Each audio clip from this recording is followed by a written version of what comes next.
Man, if I've learned anything from the new Gossip Girls reboot, it's that some basic things were not meant to be replaced. That is not true with chords on an acoustic guitar. So today we're going to take some basic open chords, the first ones you learn, C, G, and we're going to replace them with things that are just as easy to play, but maybe sound a little fancier, right? A little less basic. Impress your friends. So we're gonna start out with C major chord, right? Just like this. By the way, this video is sponsored by Cort Guitars. This is the Cort Gold A6. Check it out in the description. I'll link you, because it's a great guitar, not basic at all. C major, looks like this, right? Everybody knows that. Open E, 1 on the B string, 2 on the D string. I'm getting so bored just explaining how to play this. We already know how to play this, right? So the first connection I want you to make, think of the C on the high E string, right? We're talking about basic things. This right here, the pumpkin spice latte of guitar chords.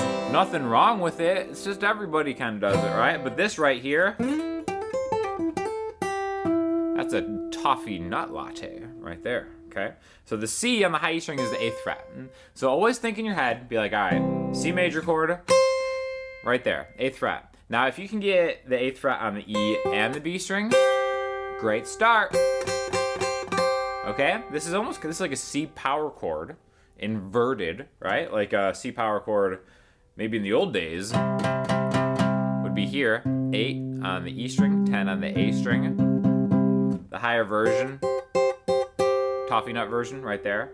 But I think it really sounds best when you slide into it like that. So in your mind's eye, think of the 8th fret as being a C, but then get your middle finger on the 9th fret of the G string. So right there, it's like you kind of have the basis for what would be a bar chord, C major wise, but it really opens up a lot of cool things you can do, like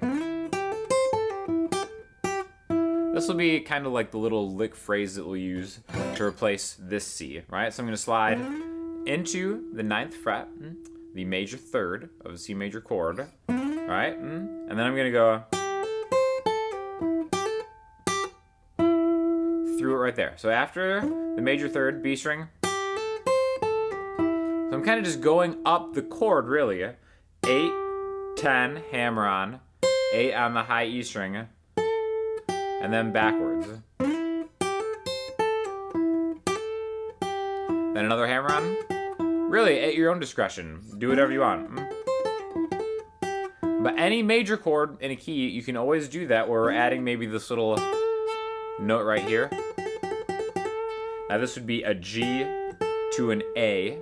So we're kind of adding the 6th note away from the chord. Don't get too caught up on that. Right? Or else you get a little too precious and you end up with the Gossip Girl reboot that is not nearly as great as the original. All right. So this is going to be our C. And then instead of going from a G to an A minor, we're going to do the same thing on the G. Right? That same thing, okay? So the G is the 3rd fret on the high E string. You're already there. All right, just like that, okay? So in basic terms, you know, G major chord would be having the Eiffel Tower on your vision board, right? This little guy would be like having Legoland on your vision board. Like to have a good time, right? So we can kind of do that same lick back and forth.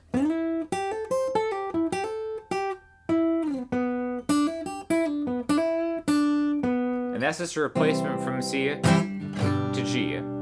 But I would be remiss not to do a minor chord right here, okay? All right, so there's A minor.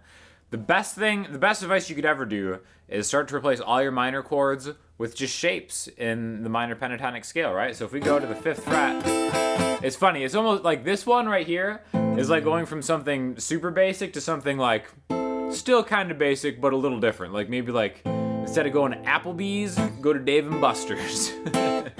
So here's the A minor chord, 1B, 2G, 2D. Any minor chord you have, you can always kind of knock out with just 1 fret, right? So the 5th fret would be the A minor pentatonic position, right? But if you kind of play it like this, you get that cool little slide thing that you can kind of do instead of just staying static. One thing that I do a lot of times, if I'm playing like a live song that has an open A minor, I'll kind of jump back and forth in between them, right? So again, it's not really just learning this one lick. It's really kind of going back and forth. G.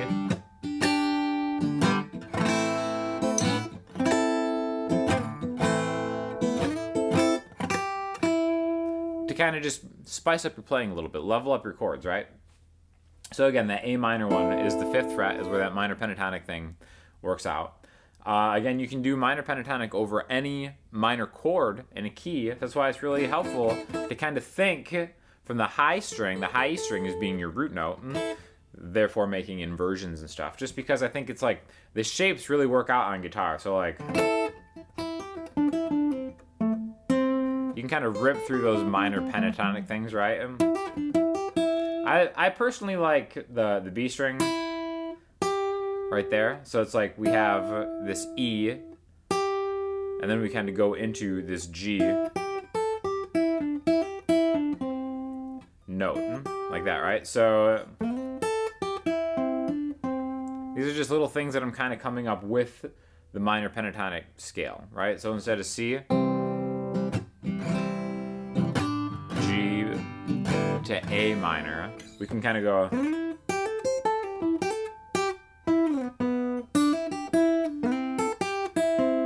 Right? And that's just kind of like, you know, maybe a lead way to play that. You don't always have to do it fingerstyle. You can do it with like a pick. So I think when you do that, when you use a pick and you kind of like play more of these,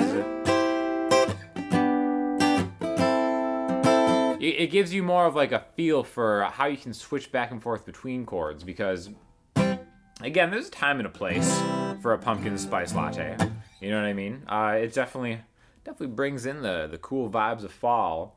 But being able to kind of go back and forth, especially if you're doing like just like acoustic arrangements of something, and you have an opportunity to maybe spice things up, like maybe your role is as an accompanying player, maybe like you're playing with a singer, maybe you're singing yourself, maybe there's just a lot of space that you can fill in.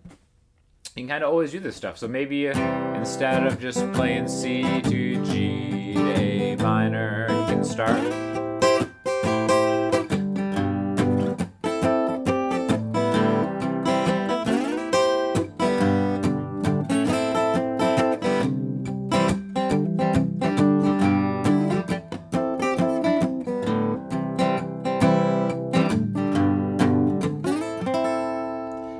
Different little things that you can kind of do, right? So I think that just makes it more exciting, and you're also kind of working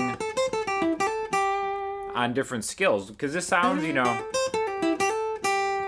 like a lead technique, I guess, for lack of a better, you know, term for it. But again, my philosophy is like, don't think of rhythm playing and lead playing as different things. Think of them as just stuff that you can combine at the same time, right? Because there's all sorts of different inversions, even for the C. Like if this, you know, this is just one way to play a C major. This is another way.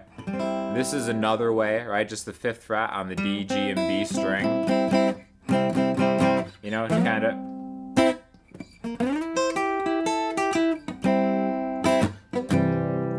kind of jump around in between different things. I always thought was like just really good practice. So again, just a quick lesson on how to make things a little less basic, level it up. Thank you, Cort, for sponsoring this video. These guitars are really great. I've had this one for almost a year now. I can't believe it's been like a year already. So if you have any questions or comments, hit me up in the comment section, Instagram, Twitter, or the website. I'll talk to you all soon. Thank you.